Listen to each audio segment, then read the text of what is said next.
jaksa menuntut 10 tahun, itu menurut jaksa adalah hal yang wajar. Yang mulia, jaksa menuntut 10 tahun, mungkin bagi jaksa itu wajar, tapi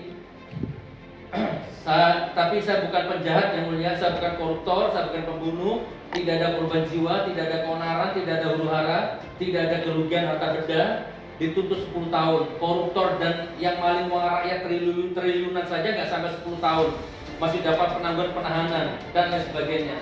Dan saya yakin, walaupun keyakinan saya ini keyakinan saya ini mungkin 100% nggak benar ya, jaksa memberikan tuntutan 10 tahun ini saya yakin bukan berdasarkan fakta di persidangan ini.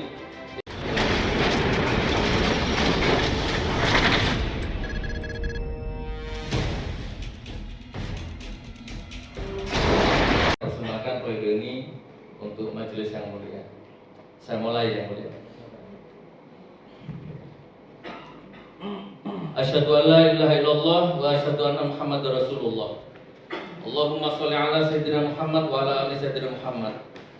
Ya Allah, hari ini hamba Engkau takdir duduk di sini membela diri, membacakan pledoi. Dan insya Allah ya Allah, hari ini pledoi yang saya bacakan ini ditulis dengan tinta jiwa, tinta batin. Kalau ada dibuat-buat, ditambah-tambah, dikurang-kurang, didramatisir, atau apapun namanya rekayasa, maka cabut berkah hidup saya ya Allah, cabut batalkan puasa saya ya Allah, bila perlu cabut tolak sholat saya sumber hidup ya Allah. Jadi saya bertanggungjawabkan pledoi ini yang mulia. Saya mulai. Saya ditangkap pada tanggal 13 Oktober, dipanggil sebagai saksi dan di BAP sebagai saksi. Dan sungguh di luar dugaan saya, setelah selesai di BAP sebagai saksi, kemudian langsung tanpa jeda hari itu juga saya di BAP naik jadi status tersangka, bahkan langsung ditangkap dan ditahan di rutan Bareskrim Jakarta. Tidak sesuai dengan janji penyidik waktu ngomong di telepon yang penuh santun, penuh humanis. Gus Nur harus datang. Kalau Gus Nur tidak datang, gimana kita cari solusi terbaiknya? Dan datanglah. Jadi perlu yang majelis mulai ketahui, memang saya pada panggilan pertama saya tidak datang. Bentar ya. Alhamdulillah. Sambal cukup. Panggilan pertama saya tidak datang, bukan saya pengecut. Saya dilarang sama kuasa hukum. Gus Nur jangan datang, biar kuasa hukum yang menemui penyidik. Maka datanglah itu kuasa hukum. Baru panggilan kedua diantarkan ke rumah oleh salah satu penyidik. Nah, terus saya ngobrol sama penyidik, namanya Pak Toto. Saya nggak mau tedeng aling-aling, saya sebut nama. Gus Nur datang, kita cari solusi terbaik di sini. Oke, kalau gitu saya datang Pak Toto. Insya Allah. Tapi lagi-lagi kuasa hukum melarang saya, dan saya hari itu mohon maaf buat kuasa hukum, saya membantah. Tidak, saya harus datang. Karena saya sudah ngomong langsung sama penyidiknya. Singkat cerita, saya ke sana. Dan ternyata saya ditangkap hari itu juga. Ya. Ditangkap tidak sesuai dengan janji penyidik waktu ngobrol di cari solusi terbaik. Intinya selesai BAP hari itu juga saya dijebloskan di tahanan Bareskrim Jakarta yang kedua kalinya.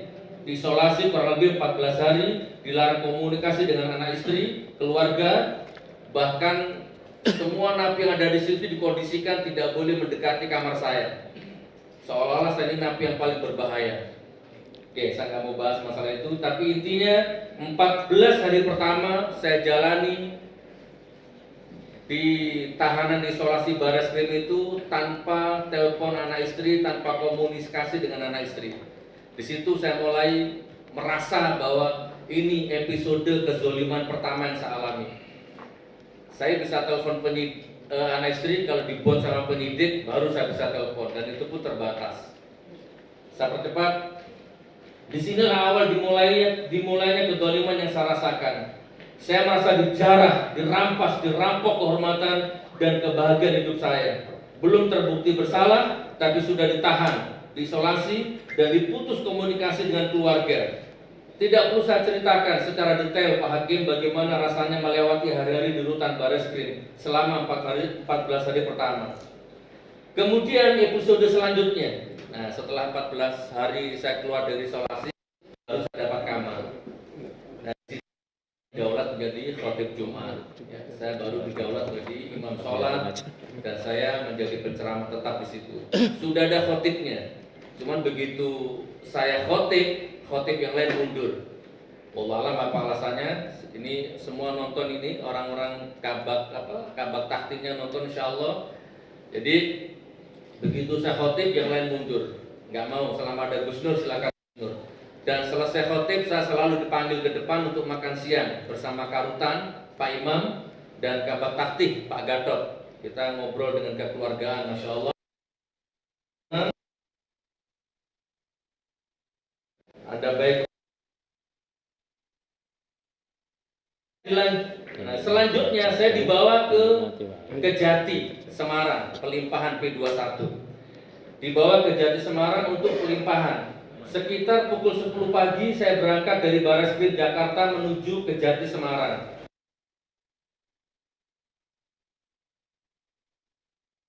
Jaksa Pak Aprianto ini. Disitulah kita ngobrol-ngobrol ya.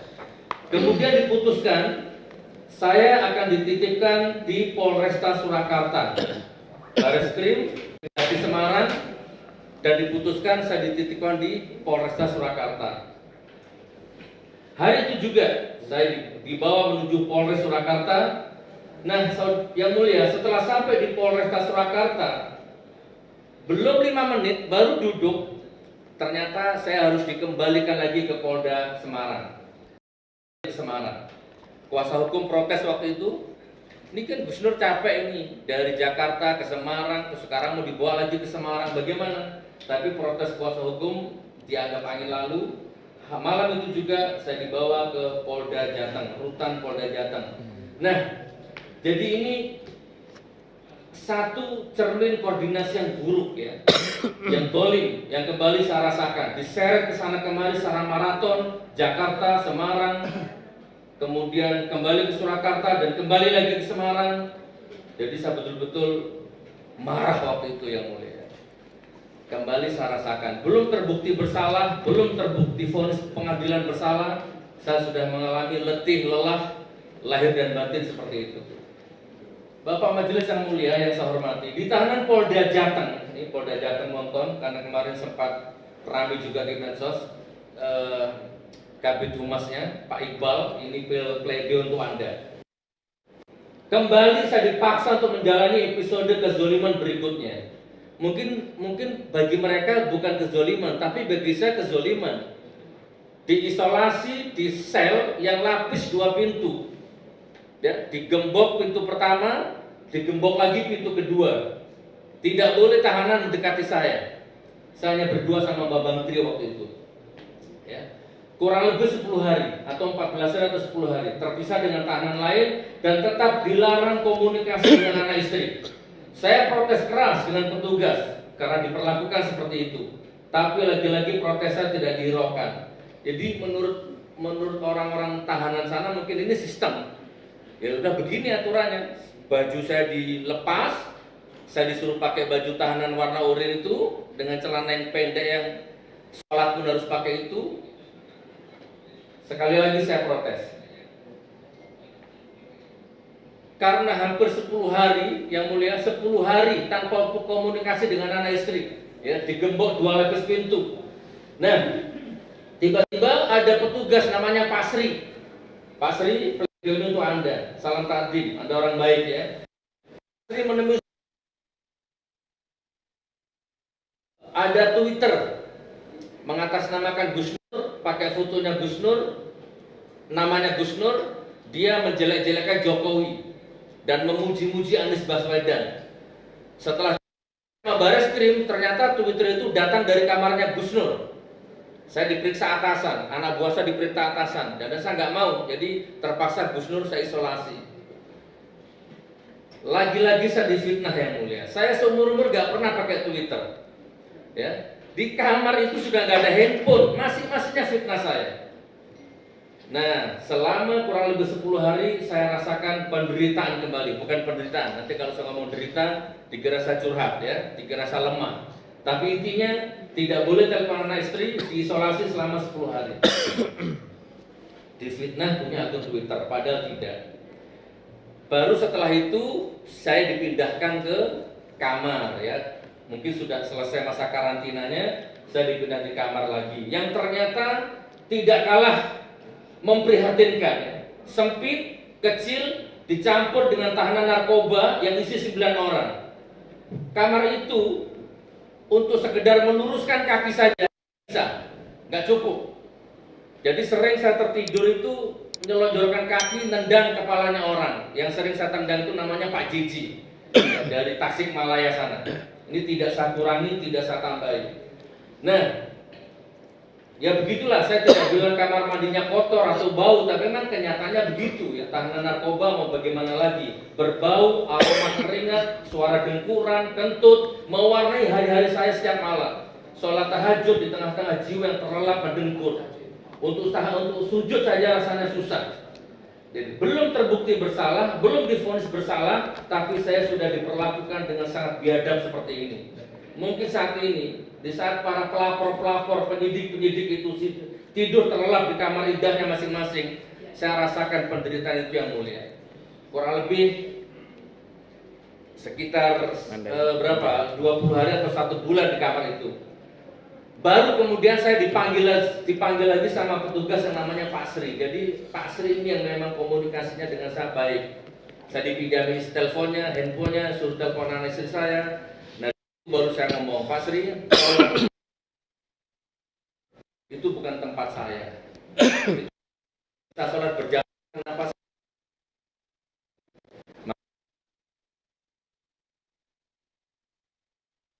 ya enggak. Lagi saya kaget, ternyata saya harus bayar 100.000 ya. Dan isi kamarnya 8 orang. Orang 100.000, berarti 800.000. Nah, ini juga salah satu praktek kotor ya. Ini juga salah satu praktek yang sebenarnya nggak boleh. Pungli. Terserah mau dimutasi, terserah ya. Saya sudah nahan, tapi ini karena menentukan nasib saya dan keluarga saya harus belak-belakan. Baik, saya percepat Pak Hakim, ini pasal-pasal saya nggak perlu sebut, saya nggak baca di sini terlalu lama.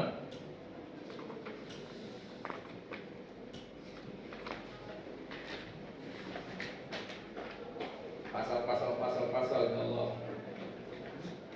Tapi intinya gini yang mulia, intinya saya selalu dijerat dengan pasal ini, menebarkan kebencian antar suku, ras, agama, golongan, dan juga pasal menyebarkan berita bohong. 4 kali yang mulia saya selalu dijerat dengan pasal ini.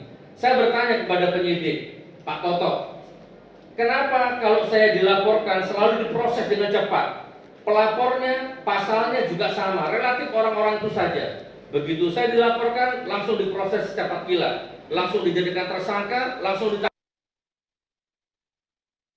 Ini, Pak Toto, Anda menjawab begini kepada saya. Ya, karena ibarat Gus Nur itu mencuri, ditangkap, diproses, ya, pidana, disahkan pengadilan dan Gus Nur ditangkap dan Gus Nur bebas. Gus Nur mencuri lagi, ya ditangkap lagi.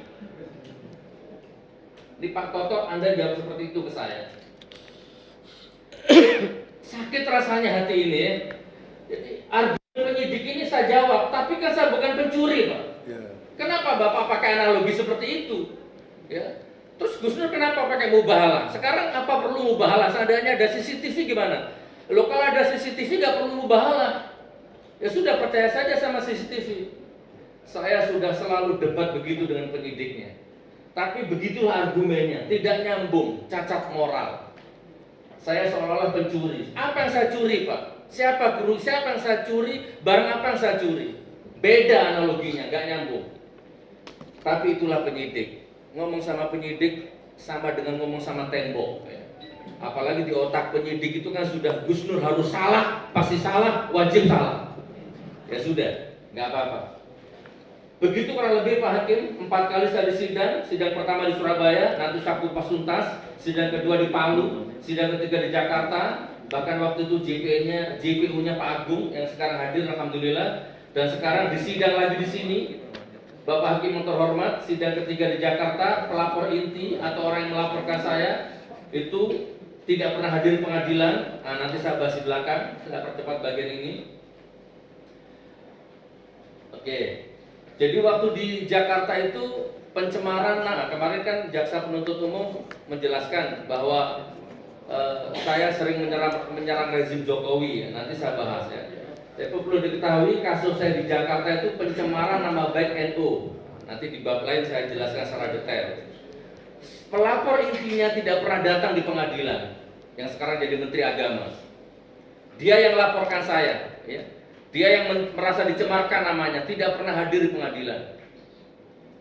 Jadi dipanggil sama hakim sampai 5 kali. Panggilan pertama mangkir, kedua, ketiga, keempat mangkir. Pak Agung saksinya. Mana Pak Jaksa, kalau nggak pernah datang prinsipalnya, ini kan kasihan terdakwa ini, sidangnya ditunda-tunda terus. Jaksa menjawab, sudah kami panggil secara patut yang mulia, tapi nggak pernah hadir. Itu pun saya debatkan dengan penyidik yang namanya Mas Uki. Dia yang ngetik itu, yang mewawancari saya itu. Mas Uki, kasus yang di Jakarta saja, pelapornya nggak pernah datang. Masa ini mau diproses lagi? Apa jawab penyidiknya? Untung nggak datang. Bayangkan seandainya bagaimana kalau datang. Coba. Jadi susah ngomong sama penyidik ini. Pelapornya nggak pernah datang. Untung nggak datang katanya. Seandainya datang bagaimana? Kan fakta persidangan nggak boleh begitu. Nah, percepat ya, Bapak Hakim terhormat. Jadi kurang lebih seperti itu. Dalam peristiwa hukum yang saya ditahan 10 bulan, silahkan yang mulia bertanya kepada jaksa penuntut umum Pak Agung, beliau sudah tahu betul dari A sampai Z. Oke, Bapak Hakim terhormat. Yang lain saya juga pernah difitnah, saya sering dicemarkan ya, nama baik saya di luar batas nilai-nilai normal. Gus Nur anjing, Gus Nur wedus, Gus Nur dajjal, Gus Nur pernah nyungsep di lokalisasi pelacuran dan seterusnya. Sampai detik ini kalau Anda mau itu di medsos itu ribu buzzer yang menjelek-jelekan saya itu setiap menit, setiap detik. Dan pernah saya laporkan di Polda Jatim dengan kuasa hukum dan sudah di BAP, saksi-saksi saya sudah dipanggil semua. Tapi intinya kasus itu nguap 4 tahun dari sekarang ini, 4 atau 5 tahun sampai sekarang nggak diproses. Di Pak Kapolri, Pak Listio Sigit, ini pledoi untuk Anda. Kenapa kalau saya dilaporkan seminggu langsung ditangkap? Begitu saya laporkan 4 tahun, 5 tahun gak ada proses. Saya cinta polisi ya. Anda boleh cek bagaimana selama saya di rutan Surakarta sini. Anda Kapolri, Anda pasti muda. Apa yang sudah saya lakukan di tahanan di rutan Polresta Surakarta sini, Anda bisa cek. Ya, insya Allah, saya nggak boleh cerita di sini. Bapak Hakim yang saya hormati, insya Allah saya orang yang taat hukum. Saya ini orang yang 100% waras dan punya kesadaran penuh dan siap bertanggung jawab jiwa dan raga atas apapun yang saya lakukan. Dan yang pasti saya adalah orang beriman. Tidak mungkin saya mau melakukan kesalahan yang sama atau dengan sengaja menjatuhkan diri tepat yang sama. Tidak mungkin. Itu bukan saya banget. Nggak bisa. Nah, nanti saya jelaskan secara detail. Di ruang inilah yang perlu dikaji ulang sebenarnya siapa yang salah. Saya atau oknum penyidik yang salah. Saya rakyat kecil ini yang salah atau pengendali sistem hukum ini yang arogan dan zalim. Inilah contoh real Bapak Hakim yang terhormat. Saya selalu dijerat dengan pasal menebarkan kebencian antar suku, ras, agama, dan golongan. Padahal sampai detik ini tidak ada satupun suku yang saling benci berantem gara-gara saya. Tidak ada suku Madura, Dayak, Jawa, Batak, dan lain-lain yang bentrok gara-gara saya. Bahkan tidak ada agama Islam, Kristen, Buddha, Konghucu yang bentrok gara-gara saya. Sampai detik ini tidak ada fasilitas umum atau aset negara yang rusak karena konten saya. Dan kalau mau adil dan jujur, banyak pejabat publik dan buzzer yang statementnya atau konten videonya membuat ricuh di mana-mana, demo di mana-mana, onar di mana-mana, tapi mereka tetap bebas, tidak diproses hukum seperti saya. Bahkan sudah berstatus tersangka pun sampai detik ini beliau masih bebas. Allahu Akbar, Allahu Akbar, Allahu Akbar.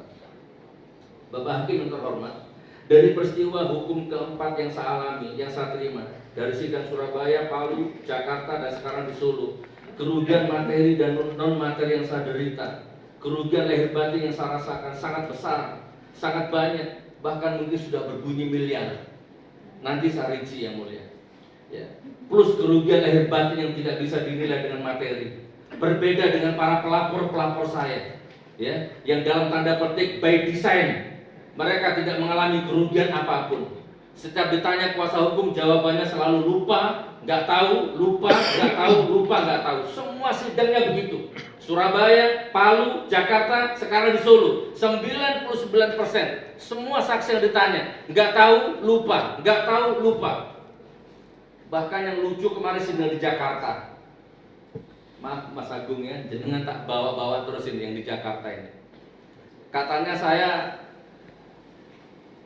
ada salah satu saksi yang ditanya sama hakim, saudara tahu sekuler apa? Enggak tahu. Saudara tahu liberal apa? Enggak tahu. Saudara tahu PKI apa? Enggak tahu. Hakim tanya, terus yang kamu tahu apa? Gus Dur kan dijerat gara-gara kata-katanya liberal, sekuler, PKI itu kamu udah tahu apa-apa, terus gimana? Sampai segitunya. Ya, saksi-saksi yang selama ini kita hadirkan juga begitu. Lupa nggak tahu, lupa nggak tahu. Nah, itu majelis yang mulia yang kemarin-kemarin. Nah, sekarang saya akan bahas Bambang Tri ya. Bapak yang terhormat, inti dari peristiwa ini adalah konten saya yang mengundang saudara Bambang Tri sebagai narasumber. Jadi Bapak Hakim terhormat, telah viral sebuah video Bambang Tri yang sedang dikerubui di wartawan. Ini kemarin sudah kita bahas di sini, tapi harus saya baca biar lengkap. Sedang diwawancari oleh wartawan dan youtuber. Dalam video itu, saudara Bambang Tri memakai baju kurang lebih kotak-kotak dengan masker di lehernya. Video September itu, saudara Bambang Tri bicara dengan lantang palsu. Video Bambang Tri itu sudah sangat viral kira-kira akhir Agustus. Nah, saat itu saya belum kenal dengan saudara Bambang Tri. Ini video Bambang Tri viral di YouTube, Instagram, Facebook, dan lain-lain. Saya ulang majelis ya. Video ini sudah viral. Dan saat itu saya belum kenal dengan Bambang Tri. Artinya, saya bukan orang yang pertama dalam peristiwa hukum ini. Kalau polisi atau penyidik atau pemegang sistem hukum di negeri ini berniat menegakkan hukum, maka harusnya saat itu juga youtubernya, wartawannya, ya, ataupun Bambang Tri-nya harus diproses hukum hari itu juga, karena viral videonya. Yang memosting, yang meng-share atau apapun itu harus diproses waktu itu juga. Nah, Bapak Hakim terhormat, 1 minggu kemudian baru saya penasaran dan mencari saudara Bambang Tri. Siapa orang ini? Saya cari melalui grup WhatsApp, akhirnya ketemu, saya percepat, 1 minggu ketemu, dan akhirnya saya telepon, dia lagi kos di Bogor dan saya undang dan dia mau datang dan saya biayai semua operasionalnya, sewa mobil dan lain-lain. Maka terjadilah wawancara itu dan terjadilah acara podcast itu, kurang lebih 40 menit ya. Bambang Tri menceritakan, menjelaskan lantang investigasinya tentang ijazah Pak Jokowi yang menurut Bambang Tri palsu. Saya melakukan ini bukan karena mau kudeta atau menimbulkan keonaran, wahai saudara jaksa. Justru saya melakukan ini karena saya merasa punya tanggung jawab ya, supaya video Bambang Tri ini tidak menjadi bola api, bola fitnah, bola ghibah, ya, bola salju yang liar di tengah masyarakat. Nah, ini harusnya menjadi tanggung jawab polisi waktu itu. Ya, ditangkap waktu itu harusnya, diproses, walaupun gak ditangkap, ini diproses ya. Kenapa kau nunggu saya? Masa ada orang ngomong ijazahnya Pak Jokowi palsu, dibiarkan saja, dibiarkan viral berhari-hari. Padahal di video itu saudara Bambang juga bukan hanya membahas soal Bambang Tri, tapi juga membahas soal pas pampres yang jarinya 4. Ini kan luar biasa, tapi kenapa dibiarkan? Berminggu-minggu. Kemana saat itu penegak hukum? Kemana saat itu penyidik? Jadi intinya saya mengundang Bambang Tri justru karena saya merasa tanggung jawab moral untuk membuat video Bambang Tri supaya diproses secara adil, supaya tidak jadi polemik di tengah masyarakat. Baik tujuan saya, mulia niat saya. Tapi kenapa diganjar 10 tahun? Nggak apa-apa ya. Saya ingin memberikan informasi yang utuh dan detail kepada masyarakat. Nah, di ending wawancara antara saya dan Babang Tri, saya tutup dengan mubahalah. Saya katakan kepada saudara Babang Tri, saya ini antara percaya dan nggak percaya. Bahkan mungkin umat banyak yang nggak percaya. Bagaimana seandainya Anda saya sumpah? Sempat terbesit beberapa detik di pikiran saya. Ini jangan-jangan Babang Tri nolak. Kalau Babang Tri nolak, bagus ya, berarti videonya semakin viral kan? Maka selesai. Ternyata kaget saya, ternyata Babang Tri-nya mau, siap, sama di mubahalah. Dan dengan keyakinan saudara Babang Tri ternyata menyanggupi dan berani, maka terjadilah mubahalah tersebut. Untuk bab mubahalah nanti ya, saya bahas di bab itu. Sampai di sini saya tegaskan lagi yang mulia, bahwa saya ini bukan YouTuber atau konten kreator atau penggiat media sosial yang pertama kali mewawancari Babang Tri. Bapak Hakim yang terhormat, setelah saudara Babang Tri podcast dengan saya, itu masih banyak konten kreator lain yang juga mengundang. Bukan saya, tapi kenapa kok hanya saya ditangkap? Nah, itu intelijen yang tahu, Pak Kapolri yang tahu, Pak penyidik yang tahu.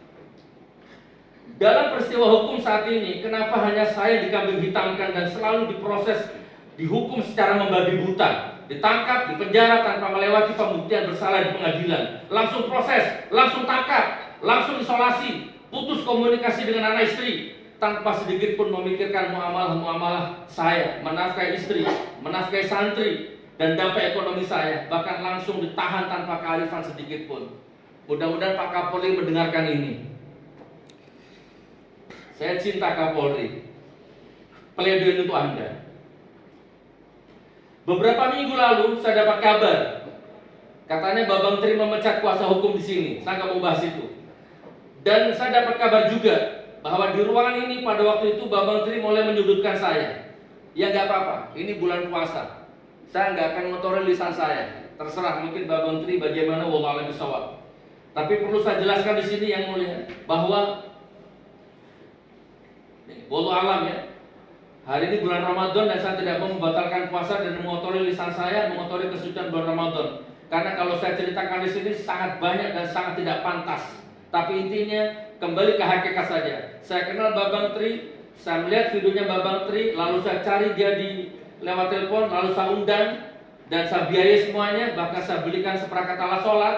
Bahkan Pak Hakim kalau menonton podcast saya, di ending-endingnya mau selesai, setelah selesai mubahalah, saya sempat menangis itu sambil menyerahkan alat sholat itu. Mas Bambang, kalau memang ijazahnya Pak Jokowi itu palsu, maka musuhmu ini bukan sembarangan. Ini alat sholat, saya nggak bisa ngasih apa-apa. Oleh sekarang sholat sampai. Saking sayangnya saya dengan Bambang Tri waktu itu ya. Beberapa hari kemudian juga saya belikan handphone dan akhirnya saya ditangkap. Yang mulia, saya percepat aja. Saya sudah kurang lebih 4 bulan tidak ngomong sama Babang Tri. Saya nggak perlu cerita di sini apa sebabnya. Ya, saya sudah 4 bulan tidak bicara dengan Babang Tri. Paling hanya sepatah dua patah ketika dia minta rokok ke saya. Udah, hanya itu saja ya. Nanti kalau saya ceritakan ghibah, tidak baik. Jadi walaupun satu kamar 10 hari, sepatah pun nggak ngomong Pak. Sudah ada beberapa hal yang prinsip yang tidak sejalan dengan saya secara perjuangan. Tapi perlu saya tekankan bahwa ijazah palsu ini bukan masalahnya Pak Babang Tri, ini masalah rakyat Indonesia semuanya, masalah kita semuanya. Ya, bukan hanya masalah Pak Babang Tri saja. Maka dari itu majelis yang mulia, mohon melihat peristiwa hukum yang ditimpakan ke saya ini, sudilah yang mulia melihat, memahami dari berbagai sudut dimensi batin yang jernih. Banyak hal yang terjadi di luar kehendak saya. Bahkan kadang saya tidak ketahui. Banyak cari panggung, numpang tenar, atau mungkin sengaja nusuk bersilap lidah dan ujung-ujungnya pergi tanpa permisi. Nah, itu sering Pak Hakim. Jadi kalau di luar sidang konferensi pers, nyerang sana nyerang sini ya, ternyata ujung-ujungnya dia nggak ada sekarang. Dan kemarin saya dikirimi video, sekarang dia lagi bermesraan dengan pihak yang memusuhi saya. Saya nggak tahu dia sengaja diusuk atau disusupkan. Dan salah satu kuasa hukum ini yang kadang-kadang memberatkan Gus Nur. Orang-orang ini ngomong saya nanya di luar pengadilan, tetapi saya itu dia nggak tanggung jawab. Nah makanya Pak Hakim, kalau Bapak yang mulia melihat sesuatu di luar pengadilan yang mungkin memberatkan saya, perlu Bapak ketahui itu terjadi di luar kehendak saya. Barakallah. Bapak Hakim terhormat, sekarang saya akan bahas bab mubahalah secara cepat saja, singkat saja. Tidak mungkin saya menodai agama, ya, karena saya dituduh sebagai penodai agama. Saya punya pesantren tahfidz Quran yang saya gratiskan, ya, dan saya dan kami jamaah membangun masjid di tempat-tempat bencana.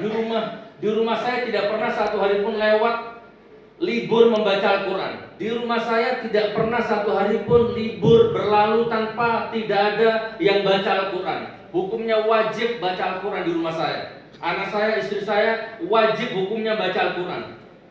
Jadi tidak mungkin saya menodai agama. Jadi bagaimana saya bisa dituduh sebagai penodai agama yang konteksnya sangat tidak pas dengan keadaan real hidup saya sehari-hari. Mubahalah yang saya lakukan terhadap saudara Babang Tri adalah semata-mata untuk mencari kebenaran sekaligus tes kejujuran saudara Babang Tri. Secara hakikat, mubahalah itu tidak ada hubungannya dengan ijazahnya Pak Jokowi asli atau palsu. Tapi fokus apakah saudara Babang Tri itu jujur atau dusta. Lebih ke sana. Itu hakikatnya. Karena yang ditulis saudara Babang Tri ini soal ijazah, ya maka mubahalah itu menjadi seolah-olah fokus urusan ijazah Pak Jokowi. Atau kalau bahasa para saksi pelapor, mubahalah urusan dunia. Coba saya kutip lagi secara pelan-pelan dan secara garis besar isi mubahalahnya. Setelah kurang lebih 40 menit Babang Tri bicara soal ijazah palsu dan 100% saya tidak percaya, dan juga karena menyangkut isu yang sangat besar, maka saya putuskan saya ajak bermubahalah. Ini intinya yang mulia. Ini intinya umat, ini intinya pendidik, Pak Polisi, ini intinya. Isi mubahalahnya. Ya Allah, kalau apa yang saya ini namanya Babang Tri ya. Kalau apa yang saya katakan selama ini bohong atau dusta, kalau apa yang saya Babang Tri tulis selama ini bohong atau dusta, maka azab saya ya Allah, laknat saya ya Allah, cabut keberkahan rumah tangga saya ya Allah, dan matikan saya dalam kondisi kafir dan terhina ya Allah. Tapi kalau ternyata apa yang dikatakan selama ini benar, yang saya tulis benar, maka laknat, azab siapapun saja yang menentangnya. Itu isi mubalahnya yang mulia. Di situ tidak ada yang dihina, di situ tidak ada nama yang dituduh, tidak ada nama yang dicemarkan. Dalam mubalah itu yang dilaknat, yang diazab secara prinsipal adalah Bambang Tri sendiri. Tidak ada nama sekolah, tidak ada nama kelompok, tidak ada nama individu, tidak nyebut nama Pak Jokowi. Yang dicatut bahkan tidak ada siapa-siapa. Satu-satunya nama yang tercatut dalam mubalah itu adalah Bambang Tri sendiri. Bapak Hakim yang mulia, yang sangat saya junjung tinggi kehormatannya, sebagai penutup bab mubahalah ini, saya ingin berpesan. Oke, tidak usah saya lanjutkan. Kalau nanti pada suatu saat saya melihat ijazahnya Pak Jokowi asli dan ijazah aslinya itu murni dihadirkan di sini, maka detik ini juga saya punya hujah untuk menggugurkan kepercayaan saya kepada semua yang dimubahalakan oleh Babang Tri. Dan saya akan minta maaf kepada semua pihak, keluarga besar Pak Jokowi, kepada umat, kepada media, wabil khusus kepada Pak Jokowi sendiri kalau memang ijazah aslinya nanti bisa ditampilkan. Barakallah, barakallah, barakallah. Majelis yang mulia, sekarang saya akan membahas masalah laknat, karena kemarin jaksa penuntut umum sempat menanyakan hal itu. Ini harus saya uraikan di sini. Mudah-mudahan menambah dinamika, menambah wacana.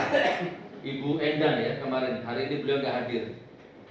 Beliau menanyakan kepada saya, coba tunjukkan ke saya ayatnya mana Allah yang maha melaknat. Masa Allah maha melaknat? Nah hari ini saya kupas tuntas. Insya Allah tidak lebih dari 10 menit. Ada di surat Al-A'raf ayat 176. Walau syi'na la rafa'nahu biha walakinnahu akhlada ilal ardi wa tabahawa famathaluhu kamathalil kalbi in tahmil alaihi yalhas au tatruhu yalhas. Saya percepat artinya. Dan kalau dengan ayat-ayat itu, dia itu bisa ulama, bisa jaksa, bisa hakim, ya. Kalau kami menghendaki, saya tinggikan derajatnya dengan ayat-ayat itu, tapi dia cenderung kepada dunia dan menuntunnya kepada hawa nafsunya yang rendah, maka perumpamaannya dia itu seperti anjing. Kamu halal atau tidak, dia akan menjulur-julurkan lidahnya. Seperti apa? Kalau bahasa Solo asu, ya. Kalau bahasa Indonesianya anjing, kalau bahasa Arabnya kalbun. Takbir. Jadi di Al-Quran itu Allah melaknat. Ada orang diangkat derajatnya, dikasih ilmu pinter, tapi dia malah menjual ilmunya. Maka kata Allah, dia seperti anjing. Jadi kalau saya ngomong anjing, itu saya niru di Al-Quran, bukan kemauan saya sendiri. Dan ini asbabun nuzulnya yang mulia, luar biasa yang mulia. Ada seorang ulama bernama Bal'am bin Bawrah pada zaman Nabi Musa. Ini ulama soleh, ilmunya luar biasa, memenuhi langit dan bumi, kecerdasannya luar biasa. Nah, tapi suatu ketika Nabi Musa dari Mesir menuju ke Kan'an, singgah di Kan'an, di mana tempat ada sebuah rezim berkuasa waktu itu, ketakutan karena dengar kabar Musa mau datang. Kan begitu. Rezim dolim itu selalu takut dengan kebenaran. Karena takut, maka disuruhlah ulama Bal'am ini untuk bagaimana supaya Musa itu, Nabi Musa nggak bisa datang. Awalnya Bal'am menolak. Jangan yang mulia, Nabi Musa itu Nabi, saya nggak berani. Awalnya ulama Bal'am menolak, Pak Egi. Tapi karena terus dibujuk dengan jabatan, dengan uang, akhirnya tetap menolak. Rezim nggak kalah akal. Ulamanya disogok nggak mau, istrinya disogok. Akhirnya Bal'am jatuh lewat istrinya. Akhirnya dia terima jabatan, dia terima uang, dan mulai dia mendoakan jelek kepada Nabi Musa, dan hari itu juga lidahnya langsung menjulur ke dadanya. Maka kata Allah, kamasalil kalbi tahmil. Kamu seperti anjing. Kamu halal atau tidak, dia akan tetap menjulurkan lidahnya. Ada lagi surat Al-A'raf ayat 179. Saya baca artinya saja ya, biar cepat. Dan sesungguhnya kami jadikan isi neraka jahanam kebanyakan jin dan manusia. Mereka punya hati, tapi tidak dipergunakan memahami ayat-ayat Allah. Mereka punya mata, tapi tidak dipakai melihat kebenaran Allah. Mereka punya telinga, tapi tidak dipakai mendengarkan kebesaran Allah. Mereka itu seperti binatang, bahkan lebih rendah dari binatang. Ternak. Lahum qulubun la yafqahuna biha, walahum adhanun la yasmauna biha, walahum adhanun la yubsiruna biha, ulaika kal an'ami bal hum adall, ulaika humul ghafilun. Al-A'raf 179.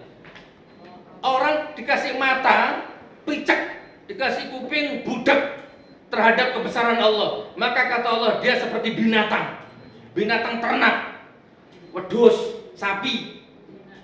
Bahkan dia jauh lebih rendah daripada itu. Babi. Ayat Al-Isra ayat 16.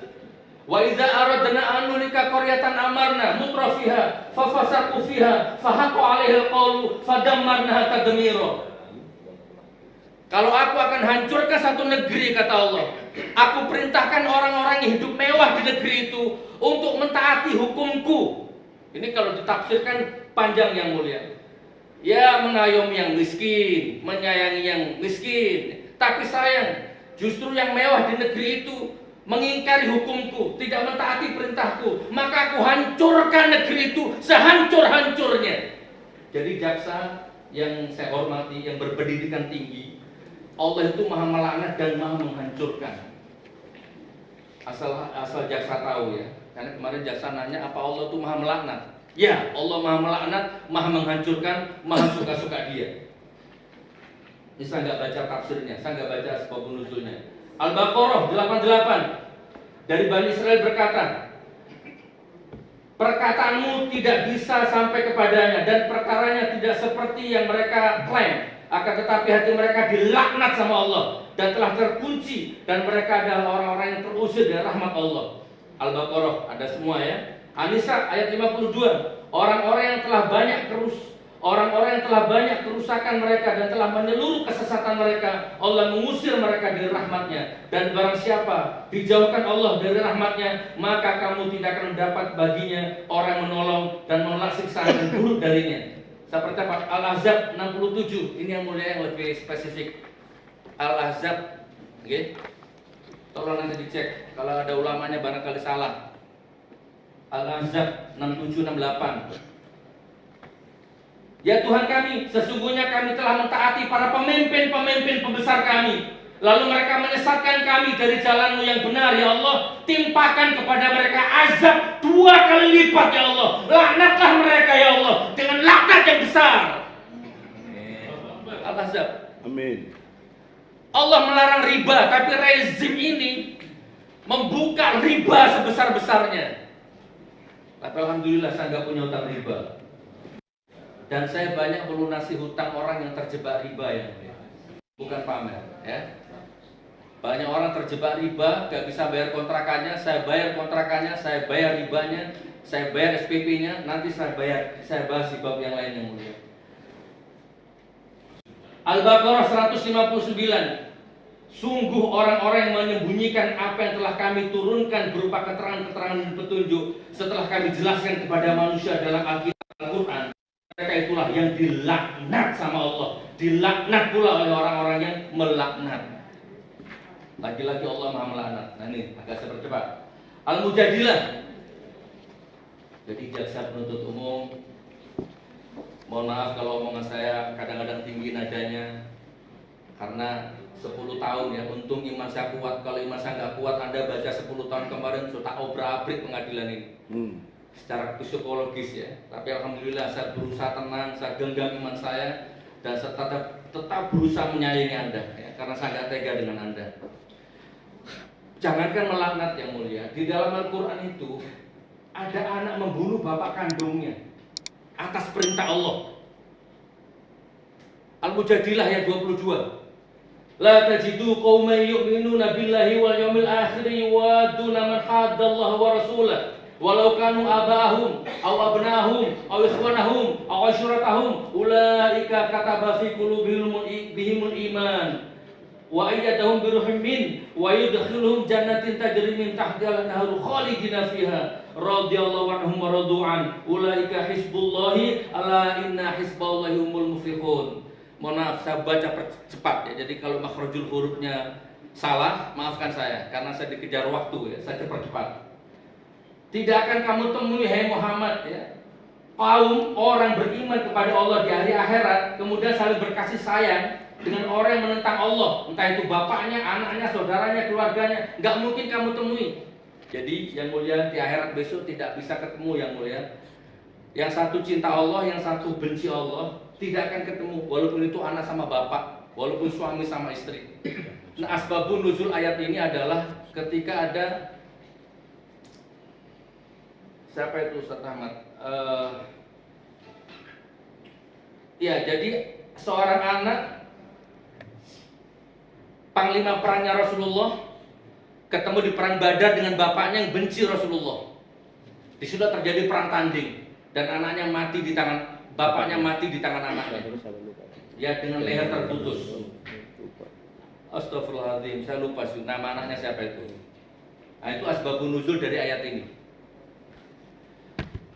Yang terakhir saudaraku ya, yang terakhir surat Al-A'raf ayat 96.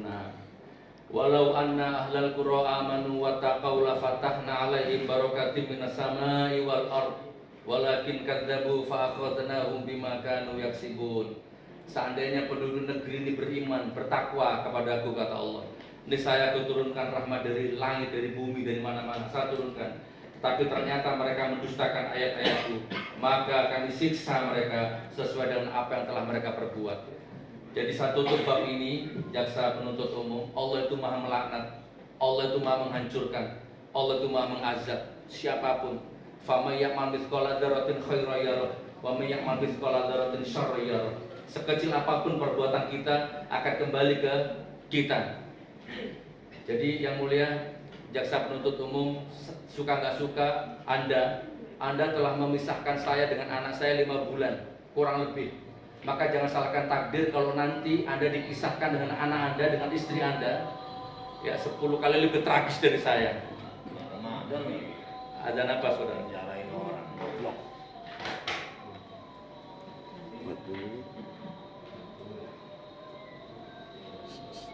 Stopnya dulu, stop. Dengerin aja. Ini adzan zuhur. Bukan sudah.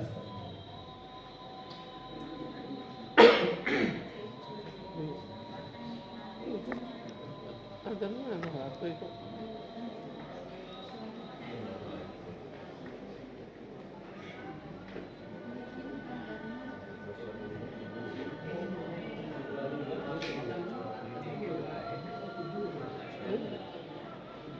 Abu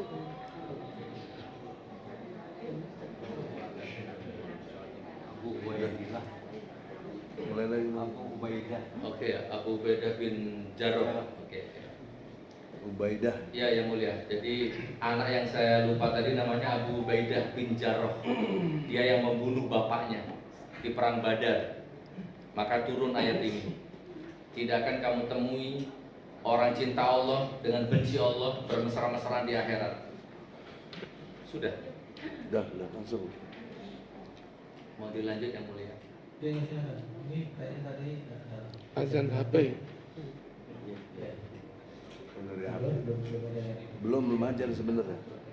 Dari HP. Oke. Mohon jamaah di mana pengunjung ya, mohon HP-nya di silent ya, mohon. Baik. Saya bukan kriminal dan saya bukan penoda agama. Ketika saya ketik naskah ini, saya ketik bagian ini, saya teringat wajah-wajah para pelapor saya. Saya teringat wajah-wajah penyidik, muak, marah, dendam, jijik rasanya kalau mengingat wajah mereka dan gestur tubuh mereka. Mungkin saya salah, tapi hati kecil saya mengatakan telah terjadi konspirasi dan persekongkolan jahat atau skenario atau desain atau apalah namanya yang memang disengaja untuk menangkap saya. Astagfirullahaladzim. Mohon maaf kalau saya salah. Tapi alhamdulillah, dendam, benci, muak itu tidak lama-lama mengotori hati saya. Saya putuskan untuk berdamai dengan diri saya sendiri, berdamai dengan keadaan dan situasi apapun. Dan saya sudah memaafkan mereka semua. Saya sudah memaafkan. Allah terserah Allah. Bang Egy tidak memaafkan ya. Bang Egy orangnya keras. Doanya selalu melaknat terus. Saya memaafkan. Doa Nabi Musa. Bapak Hakim terhormat, ya ini berulang-ulang Pak Hakim ya, karena saya nulisnya ini dengan situasi waktu yang berbeda, karena di dalam tahanan saya nggak boleh pegang HP ya, yang mulia. Jadi random kirim, pakai bolpen kirim, kuasa hukum datang pinjam sebentar kirim. Jadi mohon maaf kalau ada bahasa-bahasa yang terulang. Bapak Hakim terhormat, saya bukan penoda agama, demi Allah saya bukan penoda agama, dan ternyata penoda agamanya nggak masuk di pasal ini. Padahal penyidik waktu nangkap saya, gimana Pak penyidik kok saya ditangkap lagi, kebencian lagi, penyidiknya jawab bukan, ini masalah penoda agama. Penyidiknya bilang begitu. Nah sekarang ternyata nggak dipakai di pasal ini di sini. Allahu Akbar, Allahu Akbar, Allahu Akbar. Jadi saya bukan penoda agama, ya. Justru insya Allah saya adalah orang yang siap miskin, siap menderita, bahkan siap mati demi membela agama Allah. Allahu Akbar, Allahu Akbar, Allahu Akbar.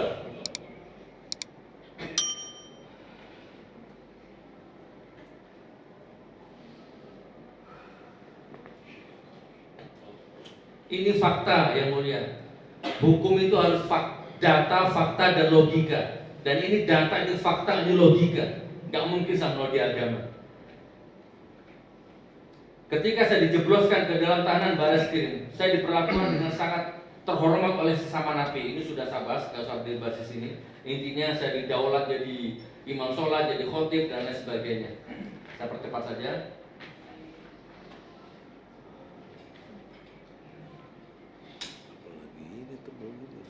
Baik, sekarang saya masuk ke barang bukti yang mulia. Bapak Hakim yang mulia, saya jelaskan soal akun dan barang bukti. Akun saya bernama Gusnur 13 Official.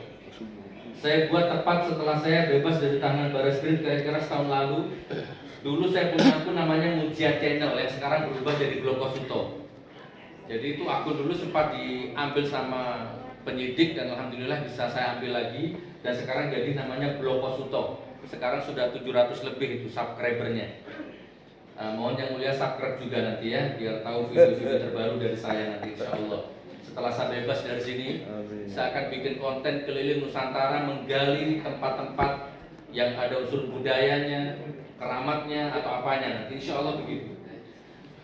Nah, saya punya akun bernama Mujia Channel dengan jumlah subscribe sekarang sudah 700.000 ya, sudah jadi Bloko Suto. Nah, lalu akun saya Gusnur 13 Official yang sudah disita penyidik, Bapak Hakim terhormat, akun saya baik yang lama ataupun yang sekarang lebih banyak berisi konten sosial. Nah, kemarin jaksa ngomong di Detik katanya konten saya lebih sering menyerang rezim Jokowi. Nanti saya kupas tuntas di sini. Lebih banyak konten sosial, bedah rumah fakir miskin, bangun masjid di tempat-tempat bencana, kultum, dakwah dan pengajian, usaha, jual madu, properti, kontraktor. Bahkan saya juga punya kontraktor yang mulia. Kalau yang mulia mau bangun rumah, gedung sekolah, universitas, apa saja bisa hubungi saya nanti ya. Insya Allah murah dan syariah, non kapitalis, non riba. Dan di konten saya itu juga ada nyanyi. Jadi saya juga nyanyi yang mulia. Saya juga bikin lagu. Saya juga nulis buku. Permisi. Ini salah satu karya saya terbaru. Ada 14 judul. Ini yang terbaru. Yang benar di penjara, yang salah pesta pora. Ini menceritakan tentang pengalaman saya di Barreskrim. Intinya akun saya bukan akun kriminal, tapi akun edukasi, membangun ekonomi umat. Dan ada sedikit pembahasan politik yang mencerdaskan rakyat. Itu sedikit tentang akun saya. Maka dalam kesempatan ini izinkan saya mohon kepada majelis agar barang-barang saya jangan disita. Yang dijadikan barang bukti itu diambil itu tolong jangan dimusnahkan. Semua properti saya itu bukan alat kriminal, ya. Itu alat dakwah, alat mencari nafkah, alat untuk membangun ekonomi umat, dan semua itu dibeli dengan uang halal, ya, dengan perjuangan yang tidak ringan. 3 kali saya disidang, 3 kali barang saya dimusnahkan. Sekarang yang keempat, itu bukan alat untuk mencetak uang palsu, mencetak narkoba, STNK palsu, tidak. Itu untuk dakwah. Kurang lebih seperti itu. Saya mohon sekali lagi, jangan disita yang mulia. Terutama HP saya. Itu HP baru beli dengan uang halal, nggak ada hubungannya dengan peristiwa hukum ini. Dan kemarin sudah dikuatkan juga dengan ahli forensik dari Mabes kemarin juga mengatakan bahwa HP saya nggak ada apa-apa di situ. Itu juga tolong dikembalikan yang mulia. Itu harganya di atas 10 juta yang mulia. Semua barang bukti saya itu kalau ditotal kurang lebih 80 juta. Kamera, laptop, HP, perlengkapan properti podcast kurang lebih 80 juta. Sungguh dolim rasanya kalau barang-barang yang dibeli dengan uang halal, dengan kerja keras mencari nafkah, bahkan untuk membantu umat, harus disita dan dimusnahkan. Sekali lagi saya mohon maaf yang mulia. Mudah-mudahan yang mulia bisa mengabulkan ini. Tapi kalau tidak bisa mengabulkan, ya sudah, hidup mati kembali kepada Allah. Jangankan cuma barang begitu, istri, anak, nyawa, rumah, gedung semua bisa hilang. Semua datang dari Allah, kembali kepada Allah. Nah sekarang ini masalah ini penting tidak penting, tapi harus saya bahas yang mulia. Mohon yang mulia sabar ya, karena ini dinamika yang berkembang di pengadilan di sini. Jadi harus saya bahas, walaupun sebenarnya kasusnya hanya masalah pasal 14, tapi ini perlu saya bahas ya untuk melengkapi mubalah ini. Lagi pula kalau tidak saya baca, kasihan mubazir, karena sudah ditulis dengan jiwa. Beberapa waktu yang lalu JPU membahas soal saya jancuk dan mata picak, yang menurut JPU adalah caci maki, dan menurut seperti itu. Saya akan jelaskan secara lugas dan tuntas. Jancuk atau mata picak itu kalau diarahkan ke 2 orang, maka tafsirnya berbeda, saudaraku. Kalau saya ngomong ke majelis hakim sekarang, jancuk mata picak atau ngomong ke Anda, maka saya bisa dijatuhi hukuman pidana. Saya dihukum pidana, hukum sosial, hukum adat. Maka saya akan jatuh rendah martabat di mata Allah. Tidak boleh itu namanya. Tapi saya punya keyakinan, kalau kata-kata itu dilontarkan kepada pendosa, koruptor, zolim, ya pengkhianat rakyat, maka kata-kata itu berubah menjadi pahala. Itu keyakinan saya. Jadi ada sebuah hadis mengatakan, barang siapa kalian melihat kemungkaran, cegah dengan tangan. Kalian melihat kemungkaran, cegah dengan tanganmu, cegah dengan lisanmu kalau nggak bisa. Kalau juga nggak bisa, cegah dengan hatimu. Dan itu selama-lamanya iman, kata Rasulullah. Kalau kamu lihat kemungkaran, cegah dengan tanganmu kalau bisa. Kalau nggak bisa, cegah dengan lisanmu.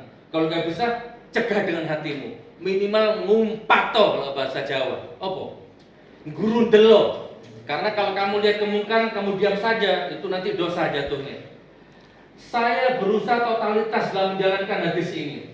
Ketika ada kebijakan sistem yang menyebabkan rakyat kelaparan, rakyat tidak kuat bayar kontrakan rumahnya, rakyat tidak kuat bayar SPP anaknya, atau rakyat tidur di trotoar, tidur di kandang sapi karena nggak punya rumah, atau mungkin dikejar-kejar rentenir pinjol. Ketika ada rakyat yang mengalami ini, maka saya berusaha cegah dengan tangan saya, dan saya mampu. Maka saya kenyangkan perutnya, Dengan program beras saya punya program infak beras yang mulia setiap hari Jumat 300 kilo setiap hari Jumat 3 kilo kali 100 ya, insya Allah ini bisa berkembang. Kalau ada rakyat kelaparan saya kenyangkan dengan program infak beras saya ya. Saya bayar utang pinjolnya, saya beri modal dia ya, dan saya perintahkan taubat dari dosa riba. Saya bayar SPP anaknya, saya bayar kontrakan rumahnya, bahkan saya bangun rumahnya dengan layak. Dan itu bukan hanya retorika atau teori, itu sudah saya buktikan dari Sabang sampai Merauke. Ada yang masuk YouTube, ada yang tidak boleh masuk YouTube.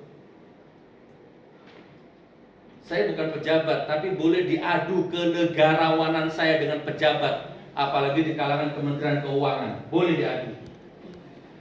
Lalu bagaimana sikap saya dengan orang-orang oknum pejabat yang menciptakan sistem yang membuat rakyat kelaparan?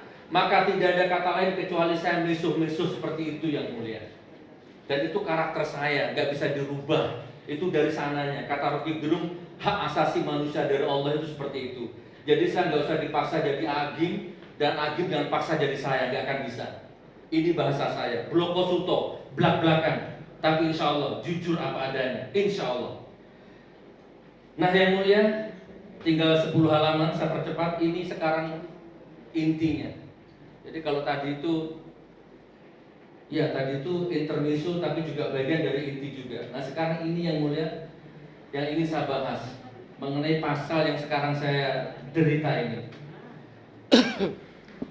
Majelis yang mulia, sekarang saya ingin membahas tentang statement Jaksa Aprianto, Bapak Aprianto, yang beberapa lalu di media ya, banyak ngomong, terutama di media Detik yang saya ambil kemarin setelah membacakan tuntutan kepada saya 10 tahun. Saudara Jaksa Aprianto ini mengatakan saya dituntut 10 tahun karena memenuhi beberapa unsur ya.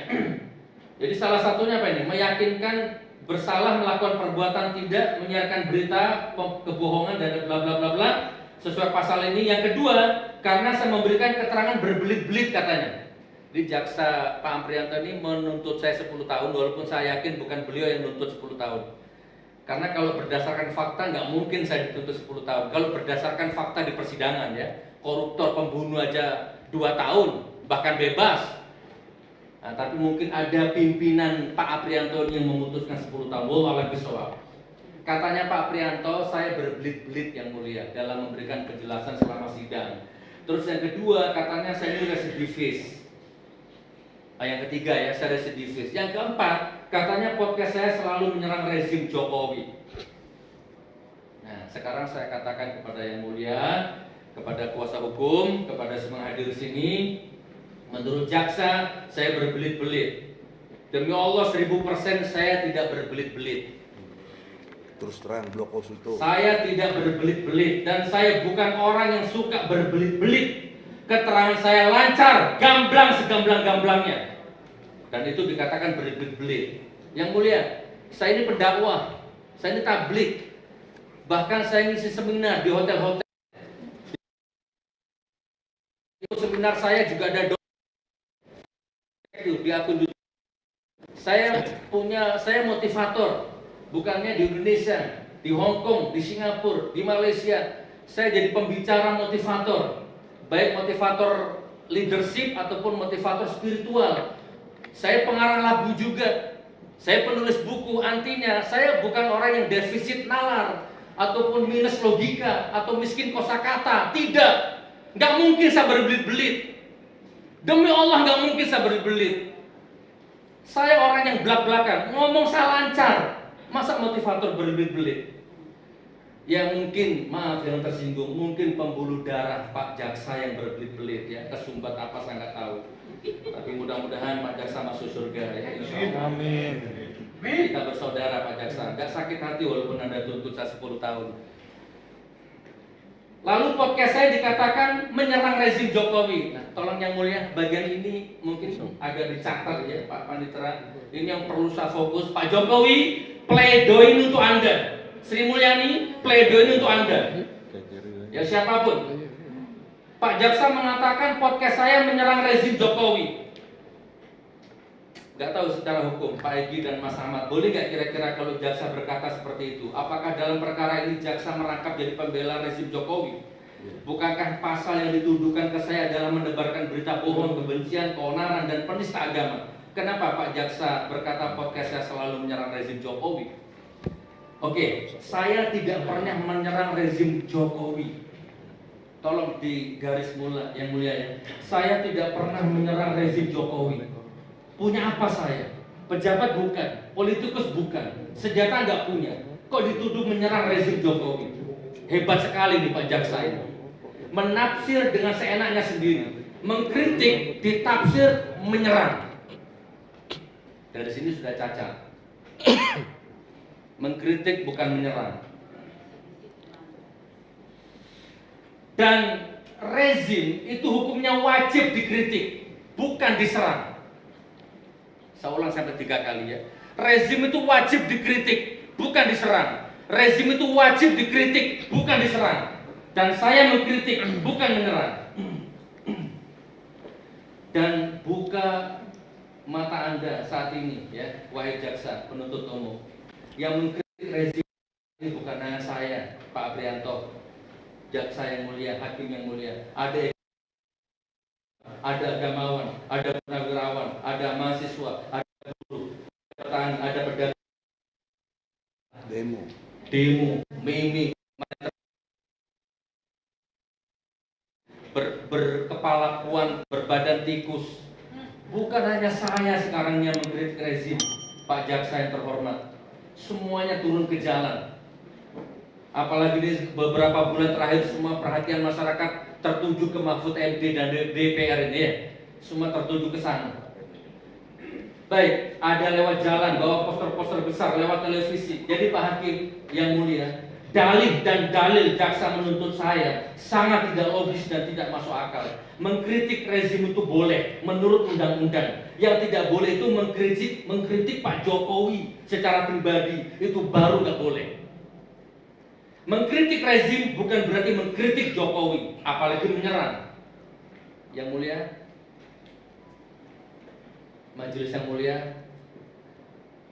rezim itu bukan Pak Jokowi dan Pak Jokowi itu bukan rezim.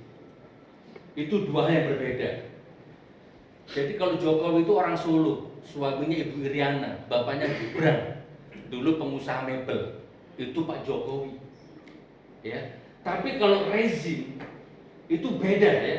Rezim itu adalah bentuk pemerintahan atau seperangkat aturan, norma, budaya atau sosial yang mengatur operasi atau pemerintahan atau lembaga atau interaksinya dengan masyarakat. Menurut KBBI, rezim adalah tata pemerintahan secara pemerintahan yang berkuasa dan menguasai secara total.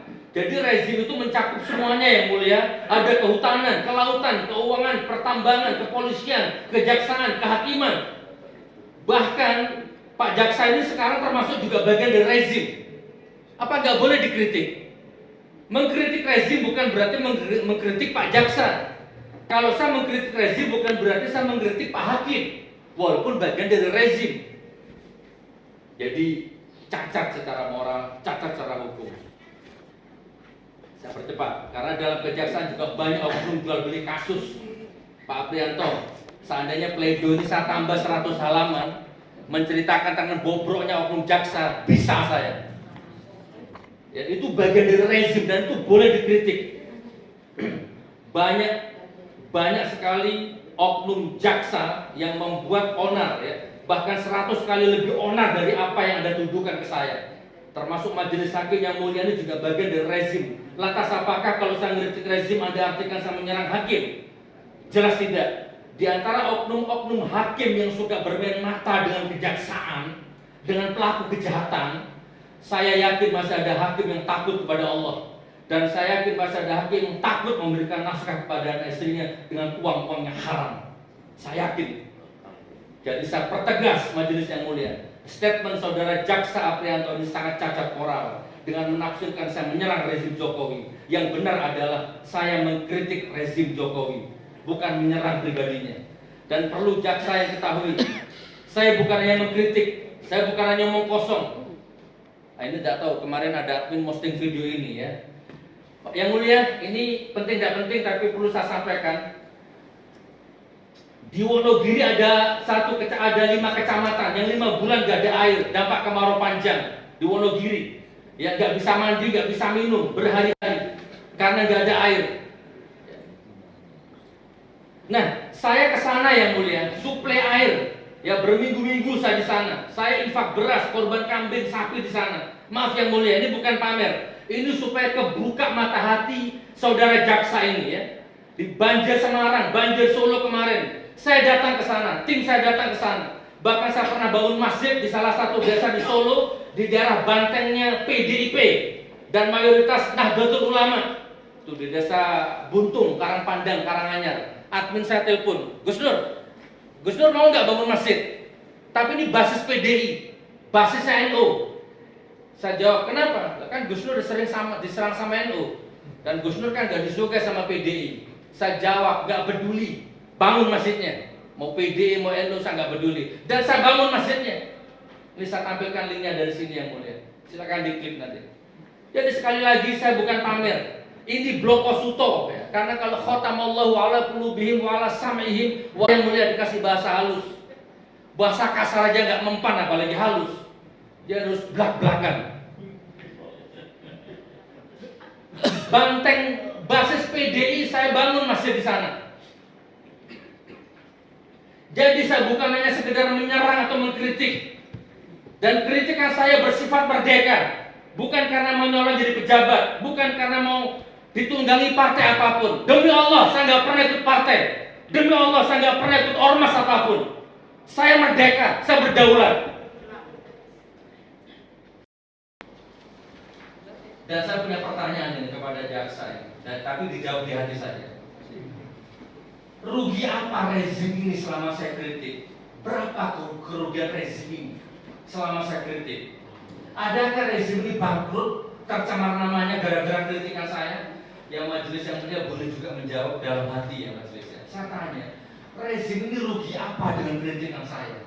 Tercemar apa dengan kritikan saya? Enggak ada. Mereka tambah kaya, tambah pamer-pamer mobil mewah, barang-barang mewah di medsos. Sekali lagi saya tegaskan yang mulia, tidak ada rezim yang tercemar namanya ya yang mulia gara-gara kritikan saya. Kenapa saya dituntut 10 tahun? Gak bisa, gak boleh. Rezim ini bangkrut, ya, itu tercemar namanya gara-gara ulah mereka sendiri yang suka pamer-pamer barang mahal, padahal masih banyak rakyat yang kelaparan. Rezim ini bangkrut gara-gara hutang yang ribawi triliunan, padahal masih banyak rakyat yang kelaparan. Tapi mereka malah pamer-pamer harta, lalu OTT KPK. Itu yang membuat mereka tercemar, bukan karena kritikan saya. Dan saya ditahan sudah 5 bulan. Saya punya pertanyaan. Selama saya ditahan 5 bulan, jaksa yang mulia, apakah rezim ini tambah aman, damai, sejuk, kondusif? Enggak. Saya ditahan 5 bulan, tambah kacau itu saya lihat itu. Jadi enggak ngefek kritikan saya. Nah sekarang saya bahas bab residivis. Tak apa ya? Takbir.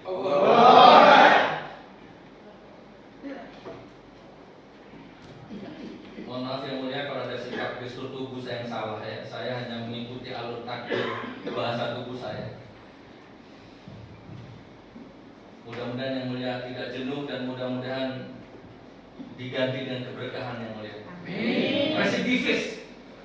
Jaksa yang terhormat Bapak Aprianto yang saya sayangi mengatakan saya residivis. Walaupun Anda sudah menyakiti hati saya, hati anak istri saya, hati orang tua saya, Anda jahat sekali, tapi gak apa-apa. Itu nanti urusan akhirat. Ketemu di pengadilan akhirat. Kemarin waktu saya ngomong, waktu Anda baca tuntutan 10 tahun dan saya bilang ketemu di pengadilan akhirat, saya nggak melihat wajah Anda, tapi hati saya menangkap Anda sinis, tersenyum sinis, siap seolah-olah Anda begitu. Ya nggak apa-apa. Sampai ketemu di pengadilan akhirat. Amin.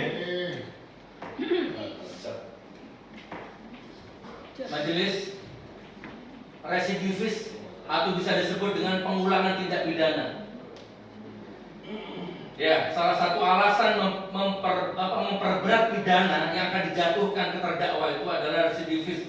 Jika dalam psikologis bisa dikatakan bahwa orang selalu mengulang-ulang kejahatannya, akan mempunyai nilai negatif di masyarakat, ya. Dan juga dalam pidana residivis, dalam perbuatan pidana sudah ada putusan pengadilan dalam pemindanaannya itu, maka punya kekuatan hukum tetap, maka itu disebut residivis. Ya, maka dalam hal ini jaksa nggak salah. Bahkan mungkin yang mulia juga nggak salah ya, dengan baju kebesaran yang mulia itu kalau menganggap saya residivis nggak salah. Tapi nanti setelah saya jelaskan secara detail, monggo nanti dinilai sendiri yang mulia. Majelis Hakim, sekarang saya jelaskan ya, saya sampaikan secara lugas, gamblang-gamblakan. Sebenarnya saya bukan residivis, ya. Sangat tidak pantas disebut residivis.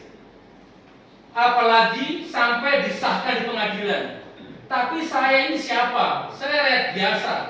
Ya, saya ini cinta kejujuran dan keadilan. Saya nggak bisa berbuat apa-apa kecuali hanya pasrah kepada Allah. Tujuan hidup saya. Nggak stempel residivis oleh pengadilan. Yang penting saya nggak stempel residivis sama Allah. Hanya itu pilihan saya. Nah, jaksa menuntut saya 10 tahun karena diantaranya saya selalu menyerang rezim dan residivis. Ini yang mulia, saya jelaskan.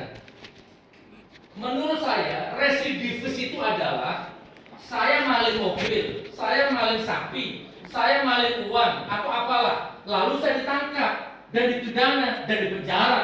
Begitu keluar, saya maling mobil lagi, maling sapi lagi, ya kan? Maling uang lagi, hina di mata masyarakat, hina di mata Allah, maka itulah namanya residivis.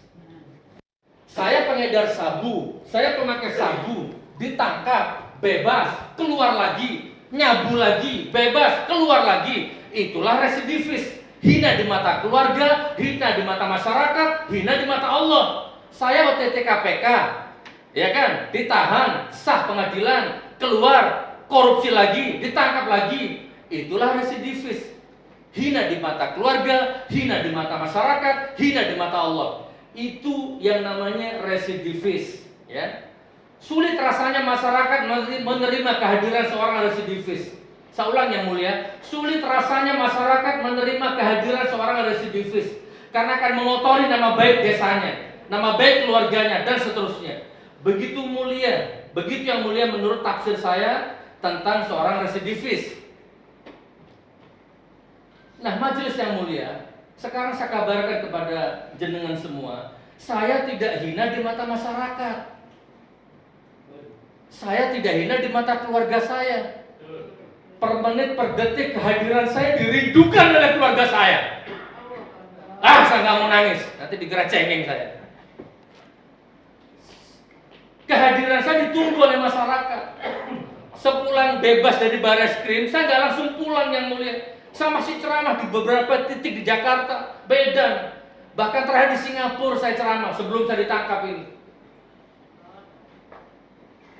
Saya bukan residivis. Begitu saya pulang, saya disambut seperti pulang umroh. Rumah saya penuh dengan jamaah pengajian. Dan saya bisa kemana-mana. Saya bukan pengedar narkoba, saya bukan OTT KPK, saya bukan maling, saya bukan pencabulan.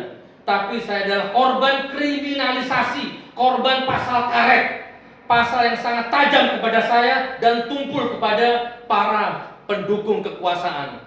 Jaksa Aprianto sendiri pernah ngomong sama saya itu waktu di Jaksa di Kejati di Semarang itu, waktu belum menuntut saya, waktu masih jadi teman ya, sekarang masih teman mungkin ya. Saya tahu orang yang Anda serang itu, saya tahu mereka nggak akan disentuh hukum. Beliau yang ngomong seperti itu. Abu Janda, Denny Siregar dan seterusnya itu. Di Desa Biru, Singosari. Ini di Malang yang mulia ya. Di Desa Biru, Singosari ada salah satu warga rumahnya longsor di bawah arus sungai. Berminggu-minggu orang ini tidur numpang di rumah warga lainnya karena nggak punya rumah. Kemana dana desa? Kemana instansi yang terkait? Akhirnya tiba juga berita itu di rumah saya dan saya bangun rumahnya, saya belikan sepeda motor yang untuk kerja dan saya infak beras rata di sekitar orang yang longsor rumahnya itu. Nah, jadi artinya saya ini bukan hina di mata masyarakat. Itu yang ingin saya sampaikan intinya. Ketika ditahan di Barreskrim, semua tahanan sekamar saya. Ini yang mulia. Ketika saya di Barreskrim, jadi saya satu kamar itu ada 7 orang, rata-rata kasus tipikor, penggelapan, penipuan. Beda yang sekarang ini, narkoba semua, perokok, kentut, wah, subhanallah. 7 orang satu kamar yang mulia, ketika besuk kan selalu video call tuh sama anaknya sama istrinya. Semua tahanan di kamar saya, bukan di kamar saya, semua tahanan rata-rata. Ketika video call sama anaknya, papa di mana, papi di mana? Papa kerja nak di luar negeri. Dia bohongi anaknya. Bapaknya di penjara, telepon sama anaknya nanya, bapak di mana? Bapak ke luar negeri, bapak kerja. Bohong, nggak apa-apa. Bohong demi kebaikan. Giliran saya dijenguk yang mulia. Ya, giliran saya video call sama anak saya. Saya punya anak yang masih kecil, umur 6 tahun, baru masuk SD kemarin, namanya Shanu. Video call sama saya. Abi di mana? Abi di penjara, nak. Itu karakter saya yang mulia. Saya belak-belakan, gak ada yang saya tutup-tutupi. Anak saya tanya, penjara itu apa? Tanya sama mama, mama tahu. Akhirnya istri saya suruh kasih pengertian kepada anak saya. Kasih pengertian apa itu penjara. Dan sampaikan kepada anak saya bahwa abinya bukan penjahat. Bahkan kemarin waktu masuk SD, kan di apa namanya Mas Ahmad, kalau anak mau masuk sekolah diwawancara sama gurunya itu apa namanya? Interview ya? Interview. Ini guru-gurunya nonton ini ya. Ditanya anak saya itu, Ade Sanu, namanya siapa? Abinya siapa? Sekarang ayahnya siapa? Ayahnya di mana? Ayah saya di penjara. Kata anak saya, kaget semua gurunya. Di penjara. Baru dipanggil mamanya. Baru dijelaskan. Ya, itu anaknya Gus Nur. Dan guru-gurunya kenal saya kenal sama saya semua, dan anak saya diterima di situ. Artinya saya bukan residivis. Dan saya itu belak-belakan yang mulia. Gak ada yang saya tutup-tutupi terhadap yang prinsip sekalipun. Ya, kurang lebih seperti itu ya.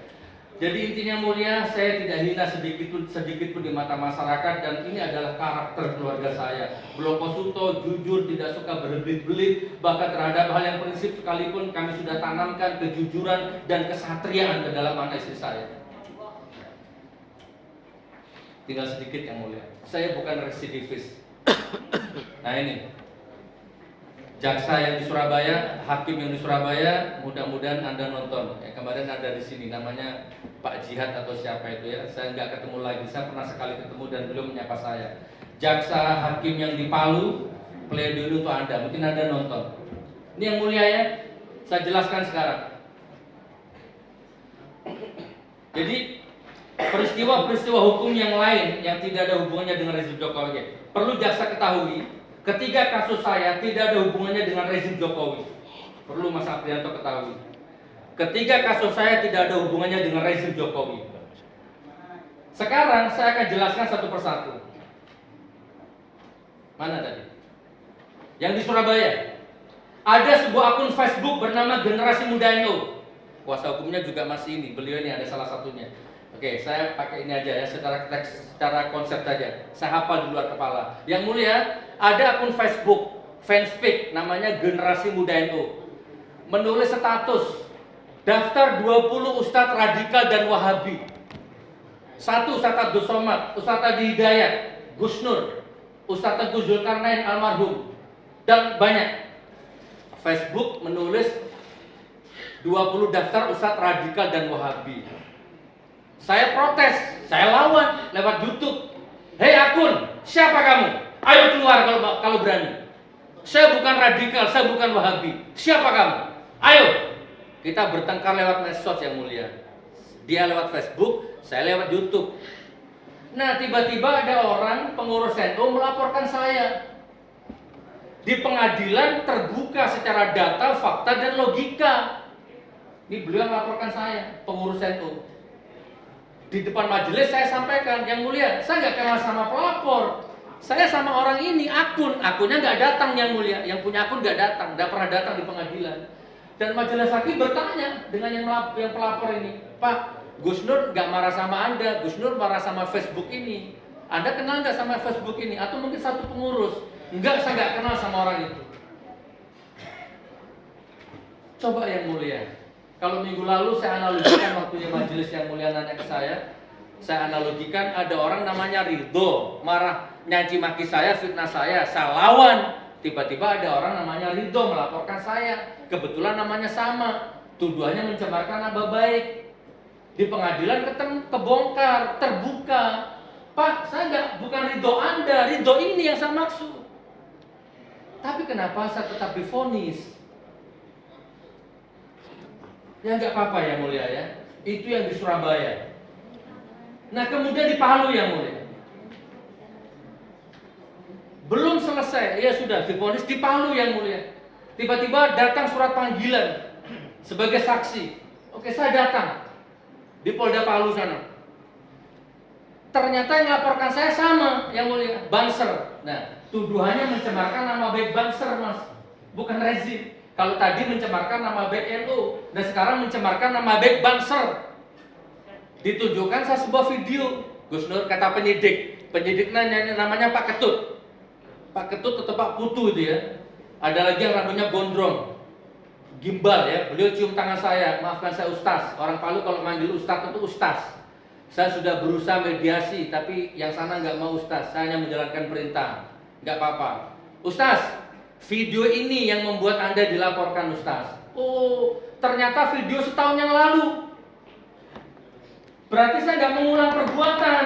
Residivis itu katanya mengulang perbuatan. Saya nggak mengulang.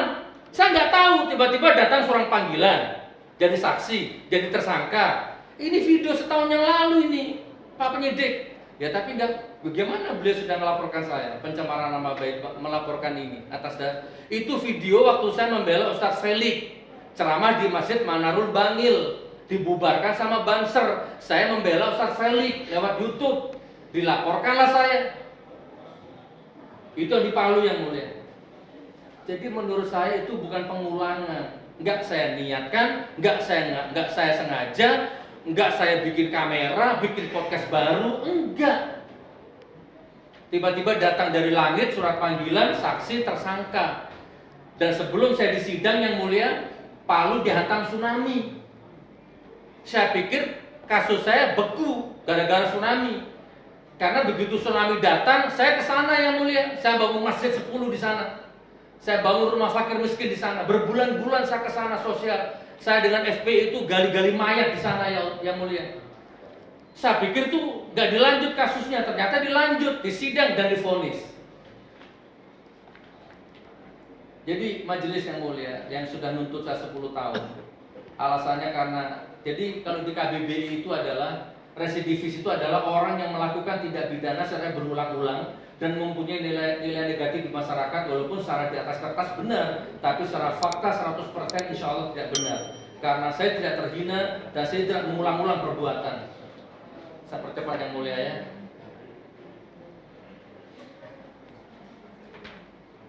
Nah sekarang yang di sini, yang di Solo ini yang mulia.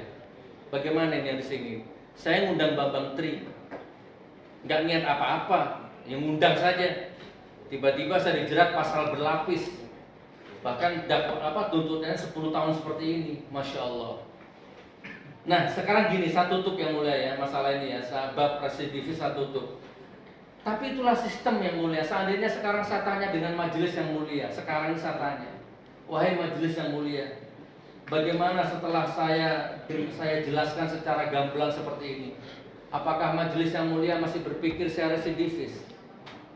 Karena berulang-ulang dari Surabaya, Palu, Jakarta, sekarang Solo.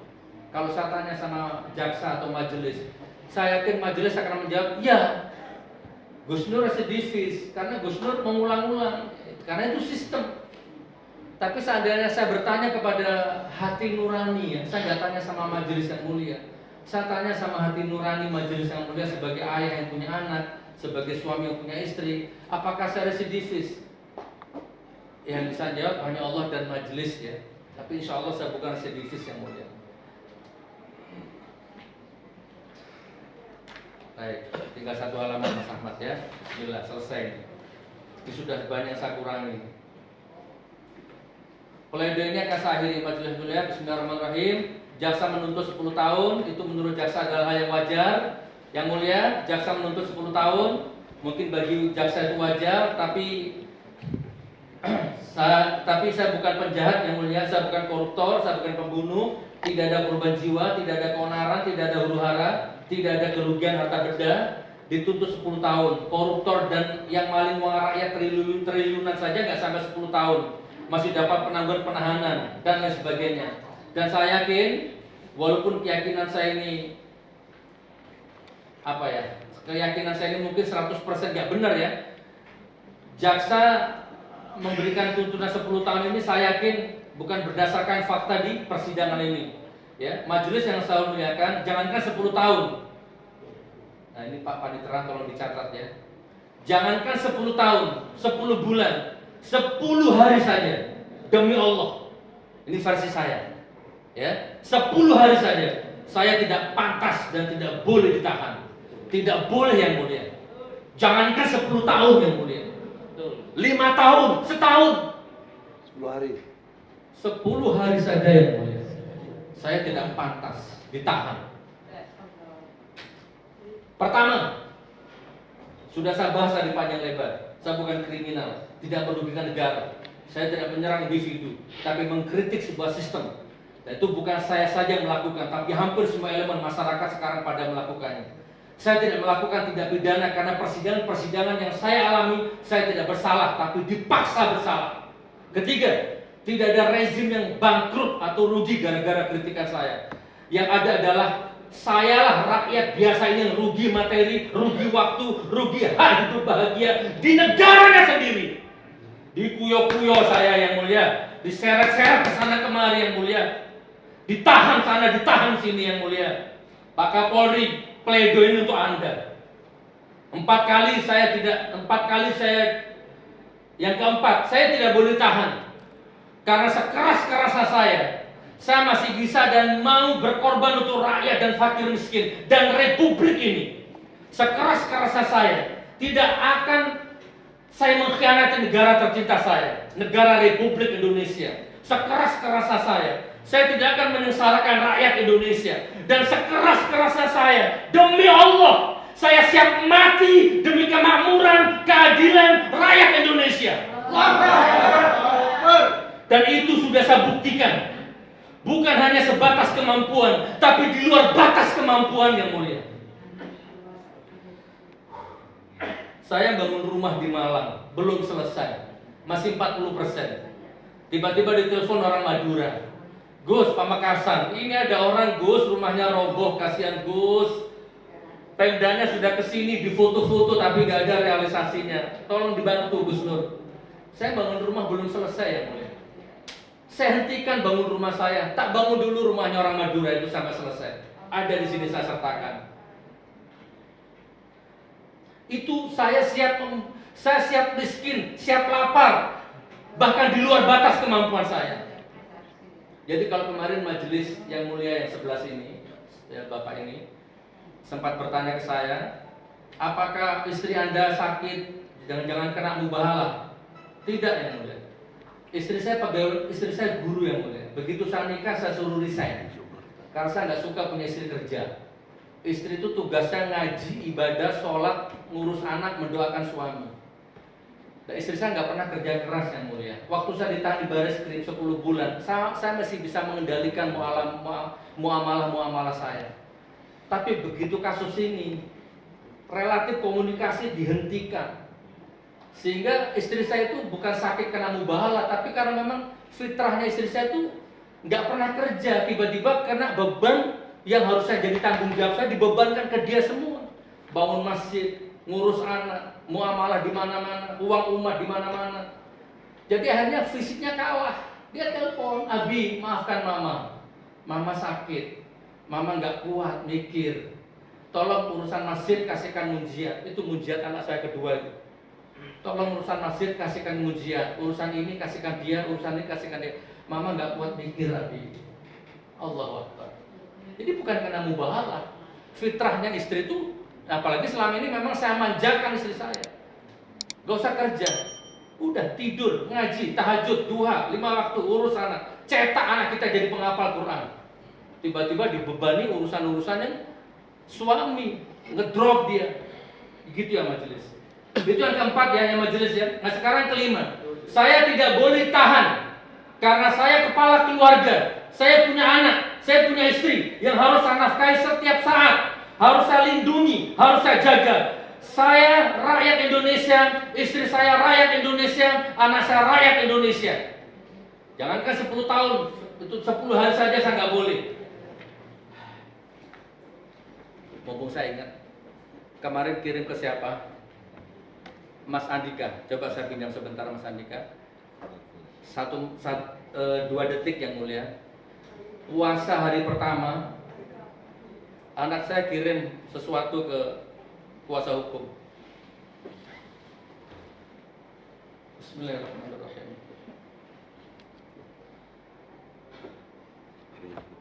Mana? Dikentangan dulu suara. Hancur kita beli dulu. Abi tahu Desan tadi itu sahur nggak bangunnya itu dibangunin mama. Nah nggak kayak dulu kan nggak sahur.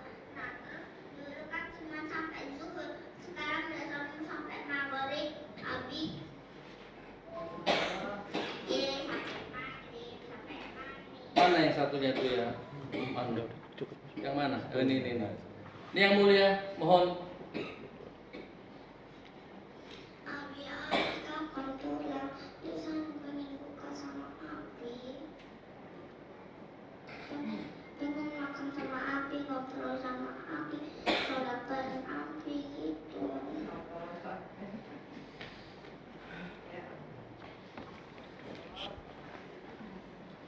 10 kali saya putar itu 10 kali saya nangis. Bukan berarti cengeng. Saya nggak cengeng. Saya bukan penista agama, saya bukan residivis yang mulia. Saya ayah yang dirindukan anaknya. Saya suami yang dirindukan istrinya.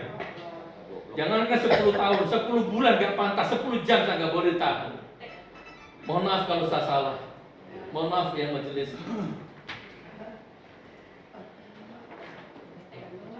Sekarang keputusan saya serahkan kepada majelis.